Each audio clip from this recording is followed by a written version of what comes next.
Good to be back. Let's jump right into it. I choose to identify with the underprivileged. I choose to identify with the poor. I choose to give my life for the hungry. I choose to give my life for those who have been left out of the sunlight of opportunity. This is the way I'm going. If it means suffering a little bit, I'm going that way. If it means dying for them, I'm going that way.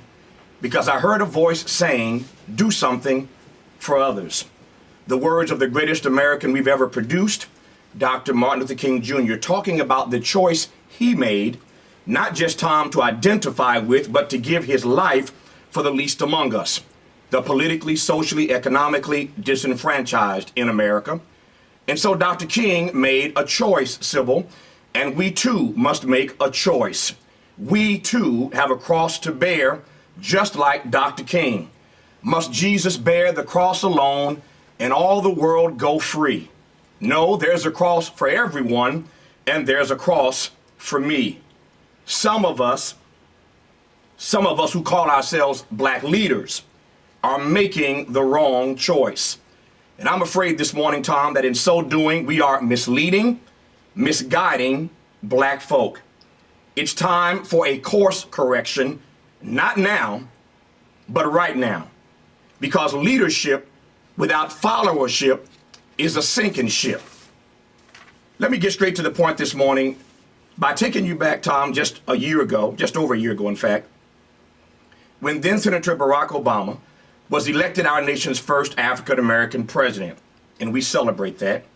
Black leaders were all over the news, you'll recall, expressing their frustration and their angst at the very suggestion that they were no longer relevant, simply because we had elected a black president. That notion was asinine and preposterous, and they said so early and often.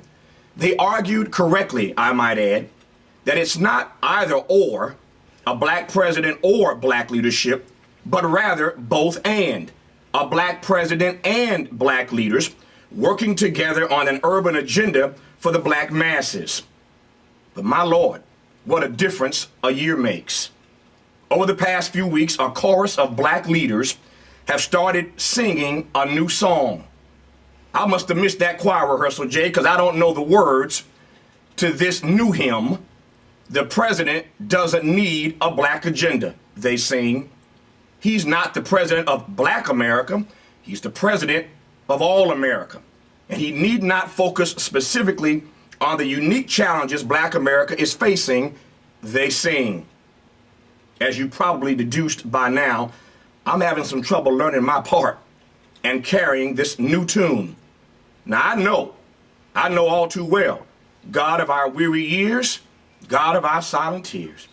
I know, wake up everybody, no more sleeping in bed. I know, hang on to the world as it spins around. Just don't let the spin get you down. Things are moving fast. Hold on tight and you will last, because someday we'll all be free. I know what's going on. I know we shall overcome, but I don't know this new tune. The president doesn't need a black agenda. And I've been hearing from other members, Tom, of our black chorale all across America as well, who either, like me, don't know these new lyrics or have heard the song but ain't down with singing it.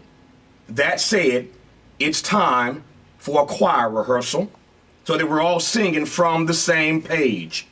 And so, our choir rehearsal will be held Saturday, March 20th in Chicago at 8 a.m. sharp at Chicago State University with Dr. Wayne Watson. Now, for all those who can't attend the choir rehearsal in person, this rehearsal will be broadcast on national television. Now, we've asked, Tom, some of the lyricists who apparently wrote this new song to show up respectfully and explain why they penned these strange words that we've been reading all across the press, that the president doesn't need a black agenda. I say this lovingly, they're all friends and freedom fighters. But Al Sharpton, Ben Jealous, Charles Ogletree, Valerie Jarrett, Mark Morial, Dr. Dorothy Height. We'll also be joined by some crooners who I think do want us, though, to sing a different song. Barbara Lee, Angela Glover Blackwell, Cornel West, Michael Eric Dyson, Jesse Jackson, for example. Other invited singers include Louis Farrakhan, who ain't been singing much of late, but who has a solo, I'm told, he's ready to share. Should be some kind of choir rehearsal to get us all singing the same song Saturday, March 20th in Chicago on national television. You can register right now at tavistalks.com. That's tavistalks.com. This Come to Jesus meeting is free and open to the public. And finally, Tom, before you meet us at choir rehearsal, Chicago State, March 20th, marinate on these things, if you will. Questions I want you to consider. And I hope we're at a point now where we're ready to consider the question, just the question.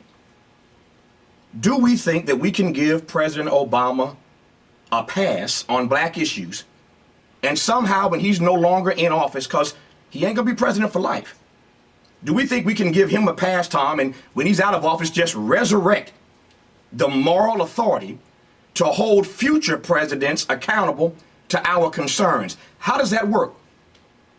You give one a pass on black issues, but when he's gone, you go right back to trying to hold the next president accountable. I don't get how we're going to do that, y'all. If we African Americans go silent, how do we keep our brothers and sisters in Africa and the third world from being rendered invisible?